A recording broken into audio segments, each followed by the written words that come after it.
Soulstone Sanctuary for more damage to the face. And we can play a timeline color here and the other one with the warp cost. Let's play here. And let's play here. And attack with all, and math is for the blockers. However, I think that math is not going to help them right now. They can block my Cecil and my timeline color, and I can deal 6 more damage, I believe. 1, 2, 3, 4, 5, 6. Yeah, 6 damage. That's it. One more game, one more victory.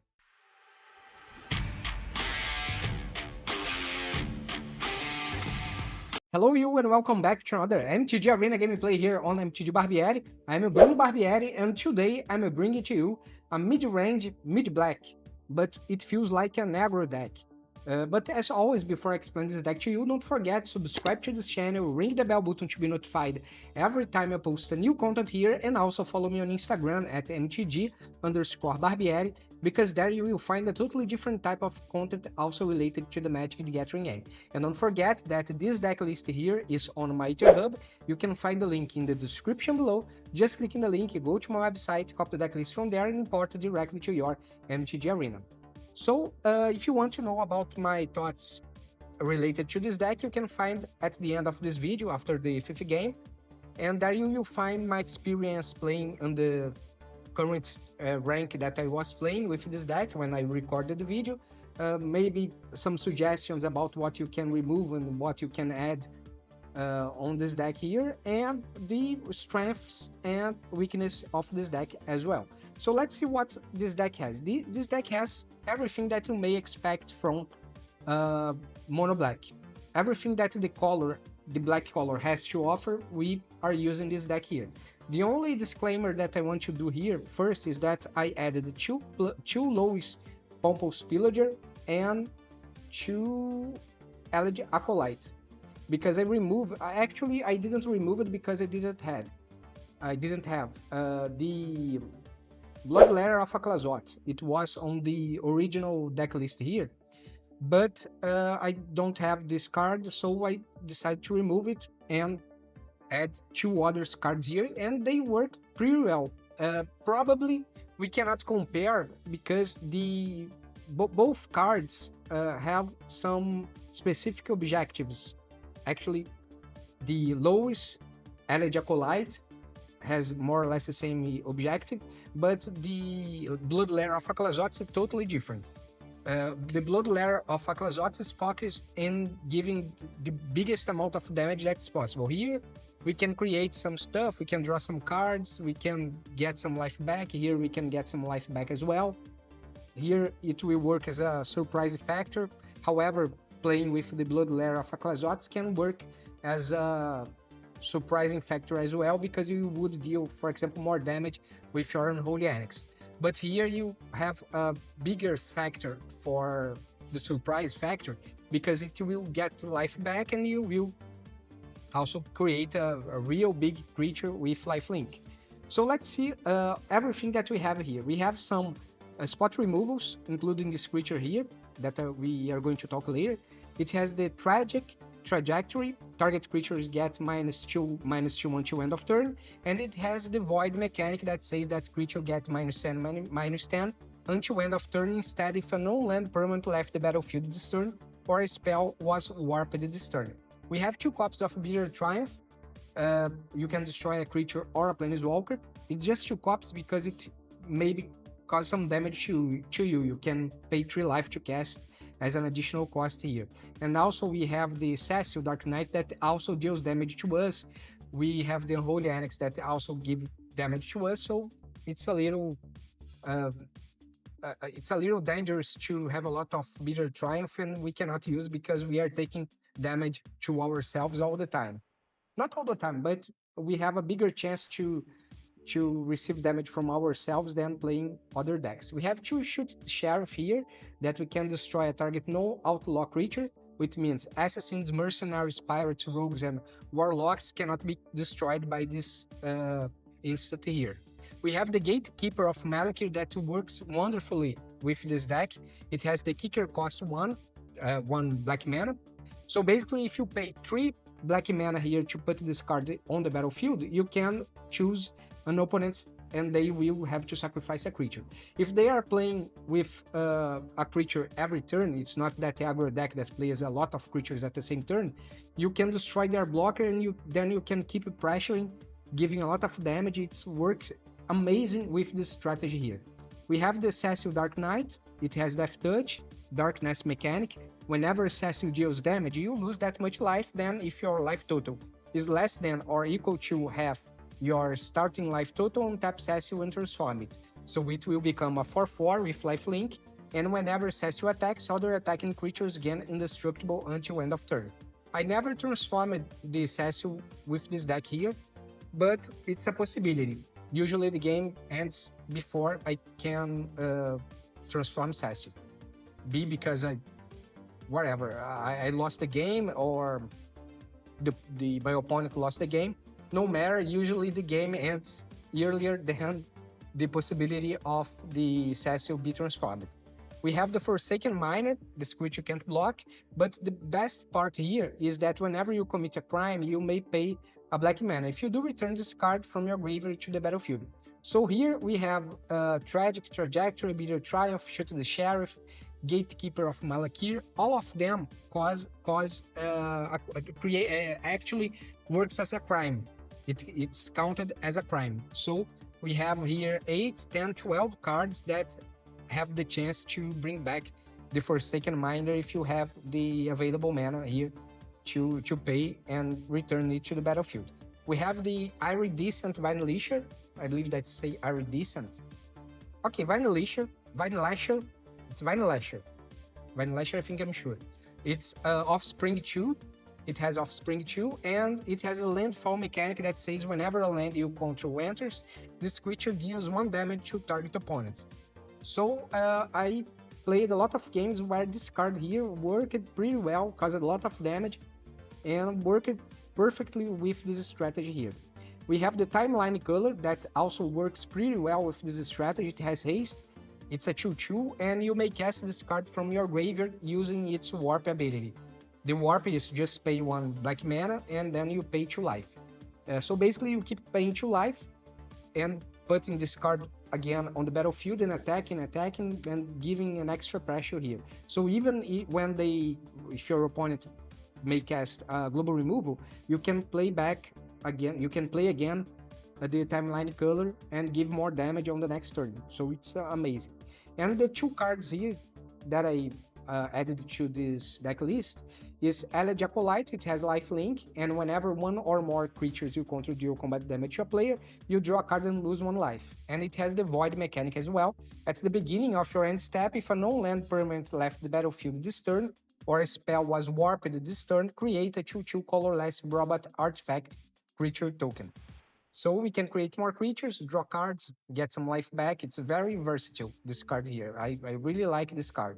And we have the Lois Pompous Pillager. I usually use this card in many black decks that I create or copy the deck list, and I always try to add this card here on the list, and it has been working just fine. The only game that I didn't record because my camera got a problem, so I have to stop the recording. I won just playing the Lois. I played, caused the damage that was needed to end the game, and the opponent, even receiving some life back, was not enough to keep them alive, and I won the game this way. And of course we have here the Unholy Annex with the combo with the Ritual Chamber that at the beginning of your end step, draw a card. If you control a demon, each opponent loses 2 life and you gain 2 life. Otherwise, you lose 2 life. So we create a demon with the Ritual Chamber, and then on the end of our turn, we are going to draw a card and deal 2 damage to our opponent. And of course, we have here the Soulstone Sanctuary that it's like it's all creature type, so it's a demon as well. So it will work as it was the demon here to cause 2 damage to your opponent every time you draw a card at the end of your turn. So this is a very aggressive deck. We have some very cool gameplays, and they were very fast. So let's see how all this thing works in practice. See you in the gameplay. Okay, we can play Cecil. Especially if they are playing with Chocobo or something like this, we can use Cecil to block. Flourishing. Yeah, we need to destroy this as soon as possible. Target creature gets -2/-2. Yeah, let's try to kill first using the Cecil. Okay, no problem. Then we play Forsaken Miner. And then Tragic Trajectory. We still have a Bitter Triumph.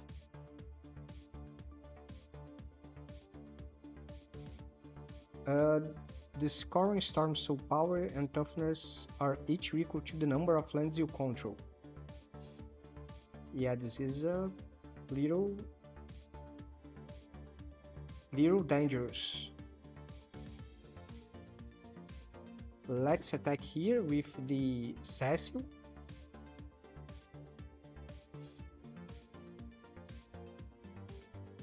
Okay, no problem.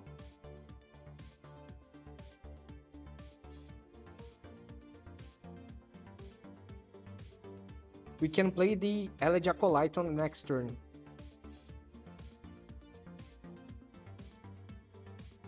Probably they will cast something big. Because they prefer to play the Heirloom. What's a difficult name to say? Okay, let's play Elegy Acolytes. Let's attack. 2 damage to the face. We draw a card. And that's it. Great. We can play the Gatekeeper, paying the kicker cost.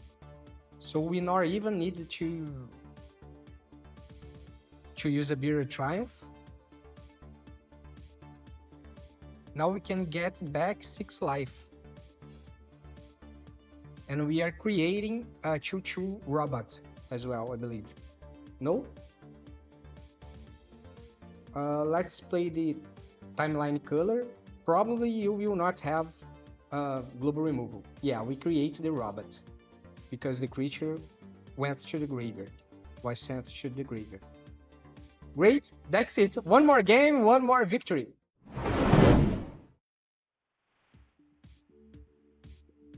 Yeah, I believe that we can play the Iridescent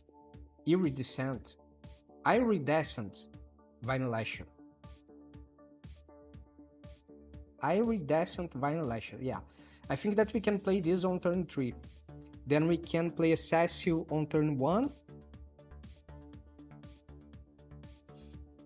Whoa, we have 2 Iridescent Vinyl Lasher. Okay, I will call Vinyl Lasher because Iridescent, I'm not sure if it's correct. So let's play Timeline Color. It has haste. Okay, great. They are down to 16, I'm down to 18.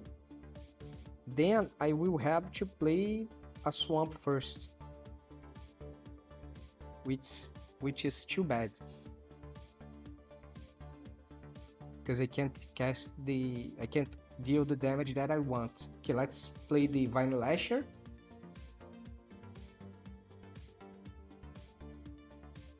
Okay. Offspring. Let's attack with the Timeline Color. Because if they want to block, no problem. I can recast it from the graveyard.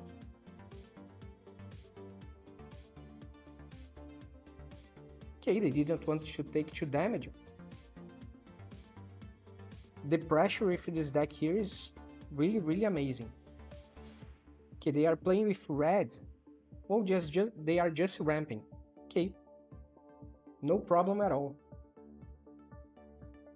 I don't think that we should play Timeline Color now, because it will give only 2 damage.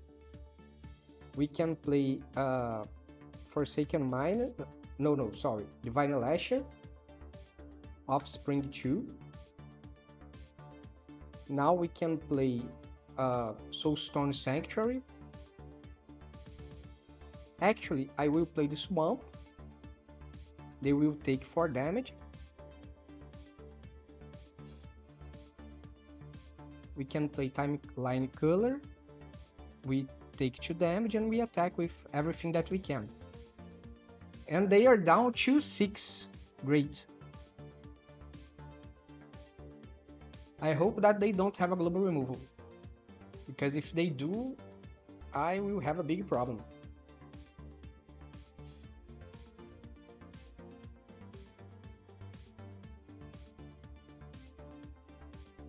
Please, just scoop the game, come on, man. We have 6 life and at 14.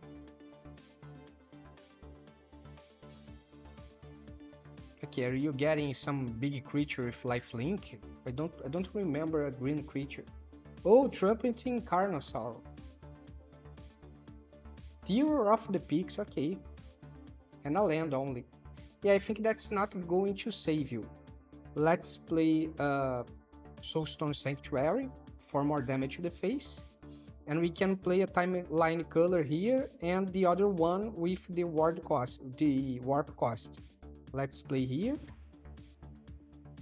And let's play here. And attack with all, and math is for the blockers. However, I think that math is not going to help them right now. They can block my Cecil and my timeline color, and I can deal 6 more damage, I believe. 1, 2, 3, 4, 5, 6. Yeah, 6 damage. That's it. One more game, one more victory.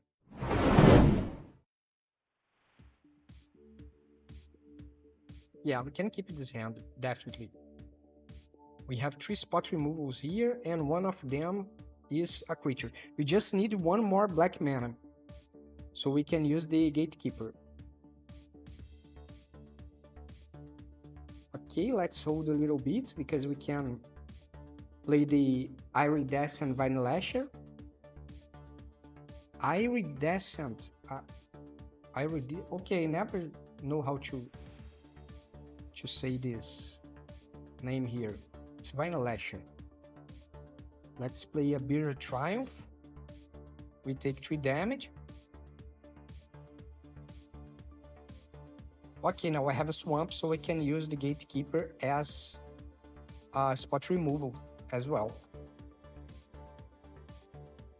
We can deal 2 damage to them on the next turn, just playing the land.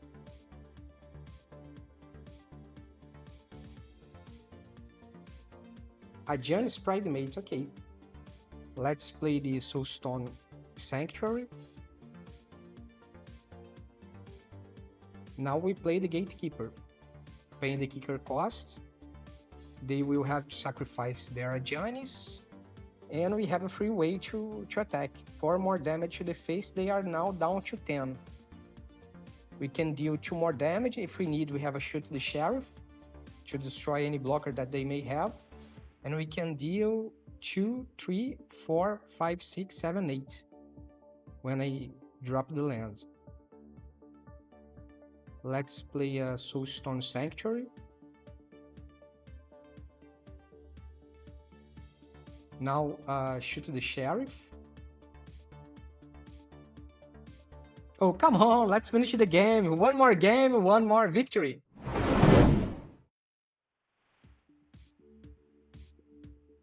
Yeah, I think we can keep it, especially if you get another swamp, so we can use the Gatekeeper of Malakir as a spot removal.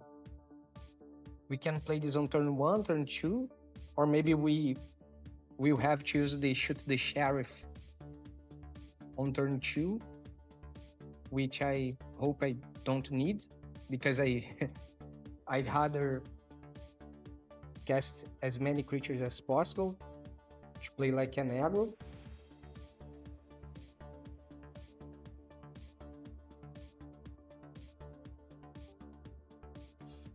A blue?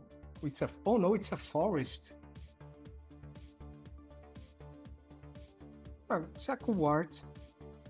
I think that I need to use Shoot the Sheriff to destroy your ramp, because you probably could play something really big and really fast and then destroy my strategy. We can play a timeline color. and a Forsaken Miner. And if they cast a creature, we can use the Gatekeeper of Malakir to destroy and keep attacking. So it's great to destroy their ramping cards because they slow down a lot. Okay, Swamp. Yeah, just Unholy Annex, let's take 2 damage, get a card, and give 6 damage to the face. If they cast only 1 creature, it's gonna be perfect because I can destroy with the Gatekeeper of Malakir. And if I get another land on the next turn, I can deal 2 more damage just opening the Ritual Chamber. And at the end of the turn, okay, this is... Oh no, they are getting some life back. They are getting some life back. Okay, let's play the Gatekeeper of Malakir with the kicker cost. And we can deal 8 damage now. Actually 6 damage only, sorry. I forgot the Summoning Sickness. Iridescent Vine Lasher. Okay, if I get another land, I can deal 2 damage. Okay, they are getting back 3 life. Now they are at 8. I can give 8 damage.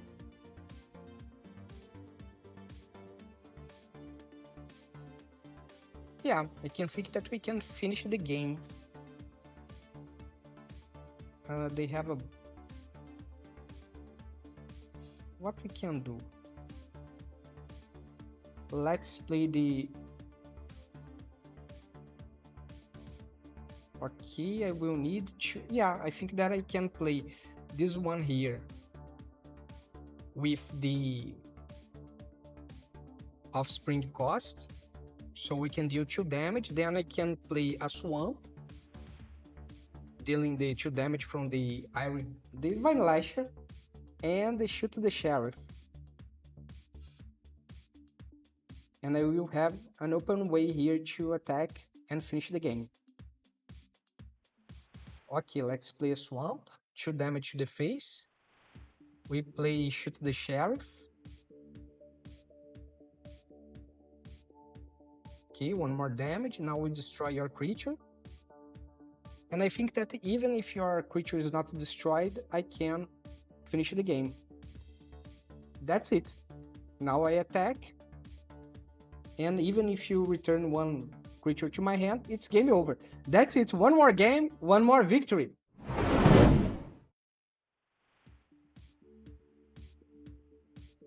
Yeah, I think that's fair. We have 3 lands here. Assess on turn 1. Timeline Color turn 2. And maybe a Tragic Trajectory to remove some specific blocker or something like this. Okay, let's play Assassin. Unholy Annex we can play on turn 3.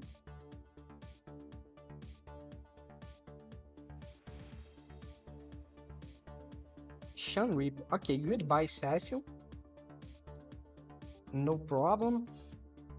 Let's play the Timeline Color and deal 2 damage to the face. Then we can go for an Unholy Annex. Let's attack first. Let's see if they are going to... No, they didn't do anything against my Timeline Color. Let's get... Okay, another Tragic Trajectory.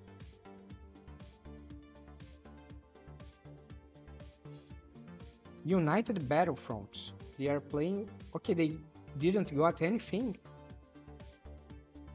Sorry, man. Let's play here. Forsaken Miner. And let's deal 2 more damage to the face.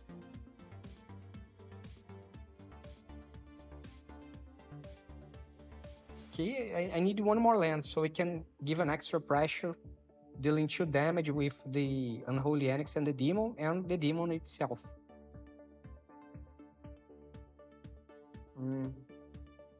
If I get another land, I also can... Oh man, Catramuz. Okay, it's just 1 card that is is exiled. That is the Cecil. Man, I think that we should play Tragic Trajectory here. It's gonna be -2/-2, and another one here. We can destroy, right? Yeah. We can destroy with the minus counters. Oh, come on! One more game, one more victory.